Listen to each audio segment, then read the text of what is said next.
আপনার বাচ্চা তো ব্রাজিলের ইতিহাস জানে, আপনার ছেলে তো আর্জেন্টিনার গোলকিপারের ইতিহাস জানে, আপনার ছেলে তো মেসি নেইমার রোনালদোর ইতিহাস জানে, কিন্তু আপনার ছেলে এই দুনিয়ার জান্নাতের সুসংবাদ প্রাপ্ত সাহাবীদের ইতিহাস ও জানে না, ওর বাপ জানে না, মাও জানে না।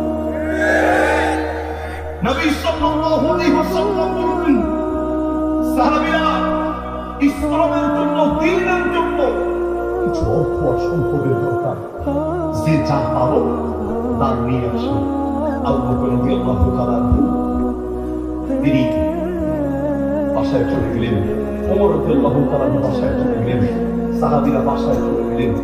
কেউ তাদের পুরো সম্পত্তি 5 ভাগের 1 ভাগ দিয়ে এসেছে, কেউ 4 ভাগের 1 ভাগ, কেউ 3 ভাগের 1 ভাগ, কেউ পুরো সম্পত্তি অর্ধেক দিয়ে আসলেন। ওমর রাদিয়াল্লাহু তাআলা বাড়িতে গিয়ে পুরো সম্পত্তিকে 2 ভাগ করে অর্ধেক নিয়ে এসে আল্লাহর নবীকে দিয়ে বললেন, ইয়া রাসূলুল্লাহ, আমার যা সম্পত্তি ছিল তার 2 ভাগ করে 1 ভাগ পরিবারের জন্য রেখে বাকি অর্ধেক সম্পদ আল্লাহর জন্য দিয়ে এসেছি। পূর্ণ অর্ধেক আমি দ্বীনের জন্য, ইসলামের জন্য, আল্লাহর জন্য দান করে দিয়েছি। মনে মনে ভাবলেন, এইবার সম্ভবত আমি আমলের দিক থেকে এগিয়ে যাব, কারণ সব সময় আমলের দিক থেকে সাহাবীদের মধ্যে একজন সাহাবী সব আমলে 1 নম্বরে থাকে, তার নাম আবু বকর রাদিয়াল্লাহু তাআলা। ওমর রাদিয়াল্লাহু তাআলা ভাবলেন, এইবার সম্ভবত আমি আগানোর সম্ভাবনা আছে। পাশে দাঁড়িয়ে থাকলেন। কিছুক্ষণ পরে আবু বকর রাদিয়াল্লাহু তাআলা আসলেন। আসার পরে আল্লাহ রাসূল জিজ্ঞেস করলেন, মা আবকাইতা লি আহাদিক, আবু বকর সম্পত্তি তো দেখলাম অনেক এনেছো, তো পরিবারের জন্য কতটুকু রেখেছো, আর আমাদের জন্য, দ্বীনের জন্য, আল্লাহর জন্য কতটুকু এনেছো? আবু বকর বলছে, ইয়া রাসূলুল্লাহ, আপনি জিজ্ঞেস করছেন আমি আমার পরিবারের জন্য কতটুকু রেখেছি আর কতটুকু আল্লাহ আমার পরিবারের জন্য কতটুকু রেখেছি শুনবেন।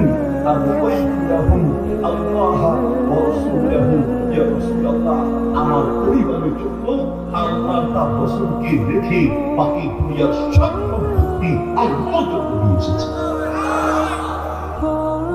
আর তোমাদের কাছে না গল্প ইতিহাস মনে হতে পারে, কিন্তু এটাই বাস্তবতা। তুমি যেমন মেসি আর নেইমারের পাগল, সাহাবীরা তার চেয়ে বেশি নবী আর আল্লাহর পাগল ছিল, ঠিক না?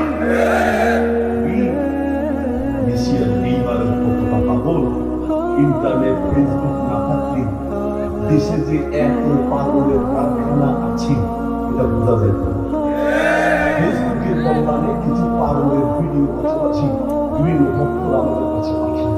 এক পাগলা বলছে, আর্জেন্টিনা যদি কাপ না পায় বিয়া জীবনে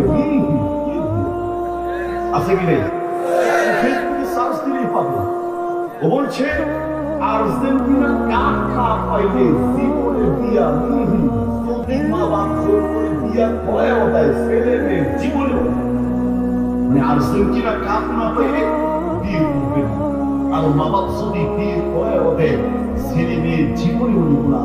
তোমার মতো মূর্খের কাছে যেই মেয়ে বিয়ে বসবে ও সারা জীবন মূর্খ করে তুমি করতে পারো বিয়ের সাথে, তোমার বিয়ে করতে হবে নাকি? আরেক পাগলা ওরা দেখলাম দোয়ার আয়োজন করছে, ও জিজ্ঞেস করে তার জন্য দোয়ার আয়োজন করছো? নেইমারের জন্য দোয়ার আয়োজন। কেন? নেইমার অসুস্থ ছিল। নেইমার অসুস্থ, নেইমারের জন্য তার কি মহব্বত, নেইমারের জন্য তার কি ভালোবাসা, নেইমারের জন্য তোমার আয়োজন না। তোমার মতো মূর্খ পুরো 1 মাস হয়তো একদিনও মা বাবার জন্য দোয়ার আয়োজন করে নাই। তোমার মতো মূর্খ আসমানের নিচে জমিতে ধরে আরেকটা থাকতে পারে। বলো তুমি ব্রাজিল আর্জেন্টিনার জন্য নিজের জীবনটাকে শেষ করেছো, আপনি পরে রাত শেষ করছো।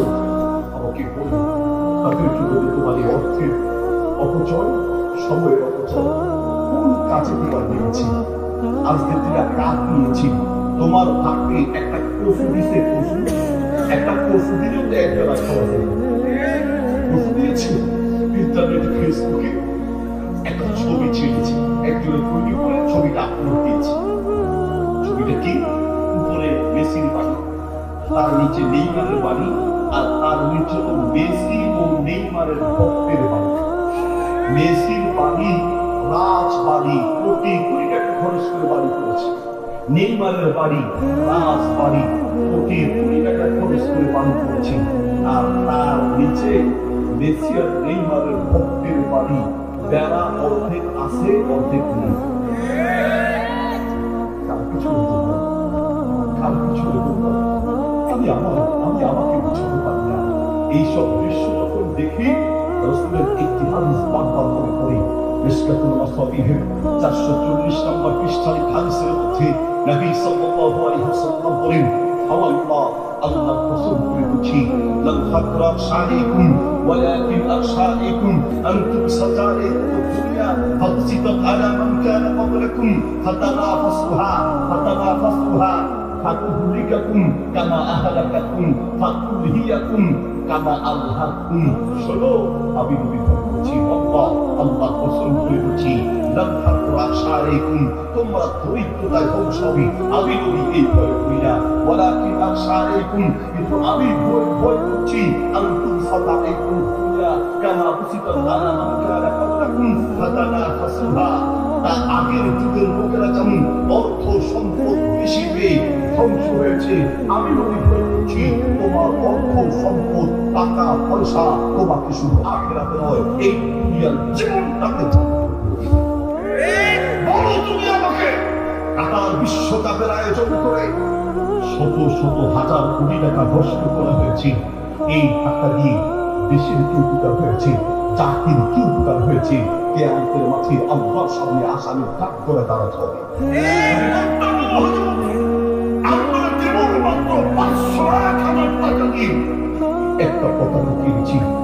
হুজুর, এই একটা পতাকা 500 টাকা খরচ করে কিনলাম, আর আপনারা এইগুলা নিয়ে এইভাবে কথা বলেন কেন? আমাদেরকে এত চেতান হুজুর, কেন এগুলো নিয়ে কথা বলেন?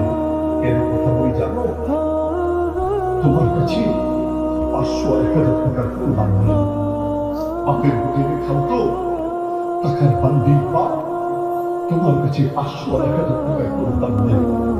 কিন্তু বাংলাদেশে খোঁজ নিয়ে দেখো, 500 টাকার জন্য বহু মানুষ সকাল থেকে সন্ধ্যা পর্যন্ত মাথার ঘাম পানি ফেলে উত্তপ্ত রোদের মধ্যে মাটি কেটে নিজের জীবন কাটায়, সারাদিন পানি কাটে 500 টাকার জন্য।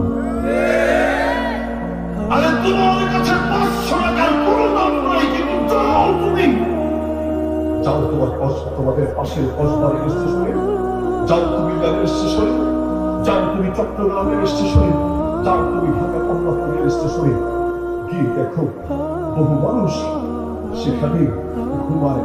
500 টাকা দিয়ে একটা কম্বল কিনবে, সেই দাম ঠিক তার নাই। 500 টাকার কম্বলের অভাবে সালার বস্তা গায়ে দিয়ে ঘুমায়।